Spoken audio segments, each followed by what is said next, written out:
Good morning, actionable entrepreneurs.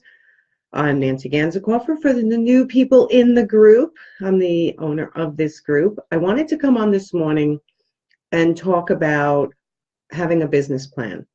And I don't mean the kind of business plan that you would actually go and get a loan. I mean the kind of business plan that keeps you focused on the action that you're taking on a weekly basis. Is it something that you kind of just wake up and randomly say, what should I do today? What actions should I take? When you have a business plan and a model in mind for your business, it really helps keep you focused. So I always like to start people on 3 years from now. And I know that sounds like, well, how am I supposed to know that? But this exercise is one that you can redo every 90 days to 6 months. So you want to start out, we're just going to talk today about 3 years out.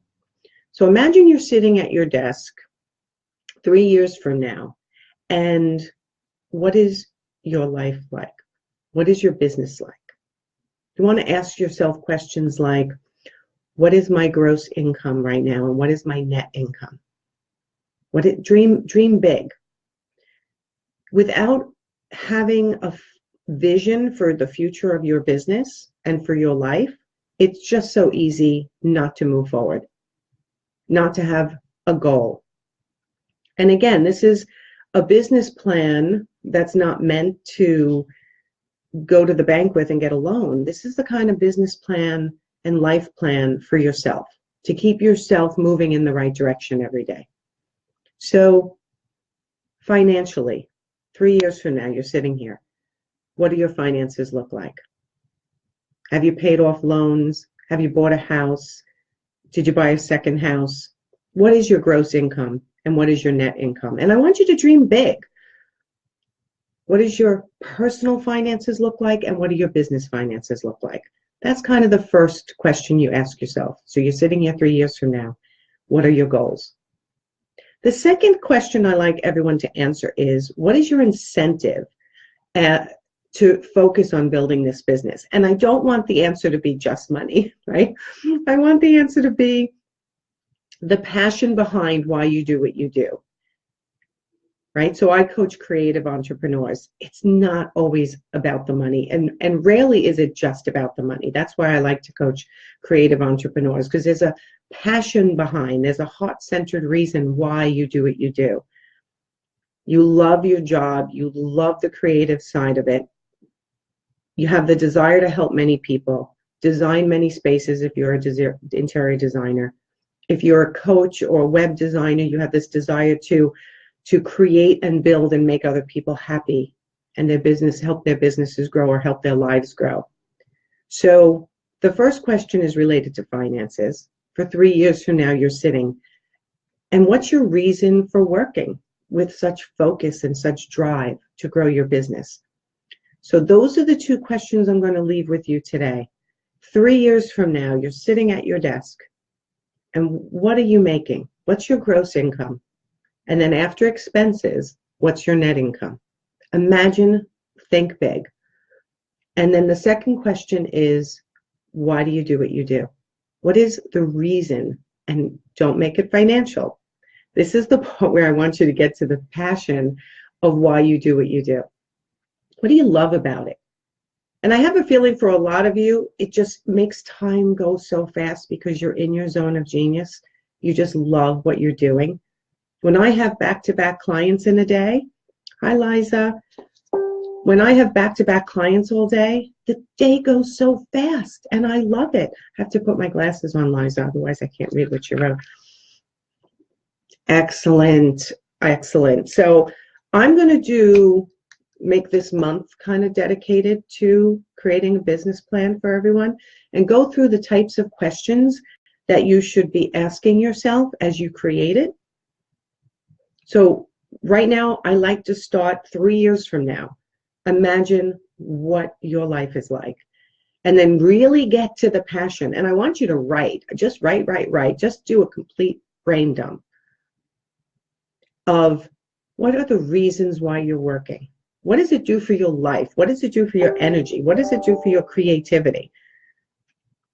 Does it make you happy? Like, I know that I'm in the right space because I get up every day and I'm like excited to look at my calendar, go, okay, who am I helping today? Who am I helping get over a hump with a client? Who am I helping figure out what their ladder of services should be? Who am I helping create their business plan? Who am I helping make more money in a more profitable business? Or who am I helping grow their life to where they're excited to get up every day and get clarity and get confident, right? I'm a huge confidence person. Confidence is really one of the first steps to being able to sell yourself.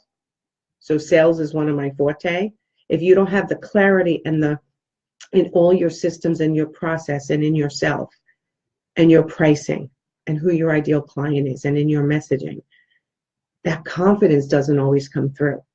So that's a really important component.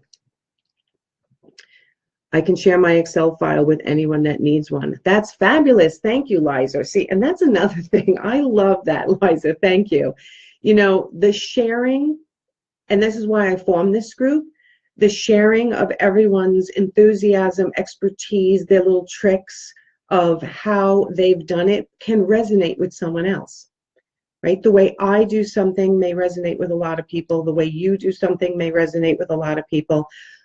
And it's so important to share. When you have a giving heart, it just comes back to you tenfold.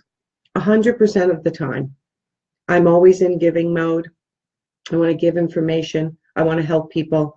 I help my peers. I help my clients. I help people who aren't my clients, right? Be in giving mode. That doesn't mean giving away everything you do for free, because people don't hire you for information. They hire you for implementation. One of my lines that I say on almost every podcast that I'm on. And it was interesting. I was interviewed for a podcast yesterday. I think it's called Ask Win. And Win, who owns this podcast, has cerebral palsy. And she's amazing. She doesn't let the illness that she has hold her back. It may take her a little longer, and it may take a little slower progress for her, but she has her goals in mind. And what she told me yesterday, and apparently it was the first time she said it on camera, on the podcast, is that she has aspirations to be a coach, coaching people with physical disabilities to go for what they really want and what they enjoy and what their passion is. And I thought that was amazing and was so honored that she shared that with me. So my point of this whole thing is have a vision for yourself, and let's start creating your business plan and start with 3 years from now. Where do you see yourself financially?